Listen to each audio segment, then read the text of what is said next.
ఆ పరిస్థితిలో అతని దేవుని సన్మానిస్తూ మాత్రమే నేర్చుకోబట్టి, ఆ పరిస్థితిలో అతను దేవుని వైపు మాత్రమే తిరగడం నేర్చుకోబట్టి, దేవుని సన్మానించిన వ్యక్తిని దేవుడు ఘనపరుస్తున్నాడు, దేవుడు తప్పిస్తున్నాడు, దేవుడు ఆదుకుంటున్నాడు.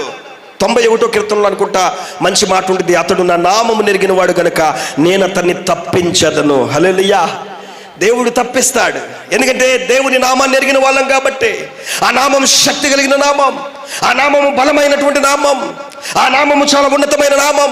అదే ఆ దేవాలయంలో, శృంగారముల దేవాలయం దగ్గర పేతురు యోహాను గారు ఎక్కి వెళ్తూ ఆ కుంటివాడితో చెప్తున్నటువంటి మాట, మాకు కలిగిందే మేము ఇచ్చుచున్నాము, మేము కలిగి ఉన్నది ఏంటి తెలుసా? జీవము కలిగిన దేవుని నామము, నజరేయుడైన యేసు నామములో నువ్వు లేచి నడువు. హల్లెలూయా. వెండి బంగారాలు మా దగ్గర లేవు, భోగభాగ్యాలు మా దగ్గర లేవు, కానీ మాకు ఒకటి కలిగి ఉన్నాం. మేమేం కలిగి ఉన్నామంటే ప్రభు అయిన యేసు నామాన్ని కలిగి ఉన్నాం.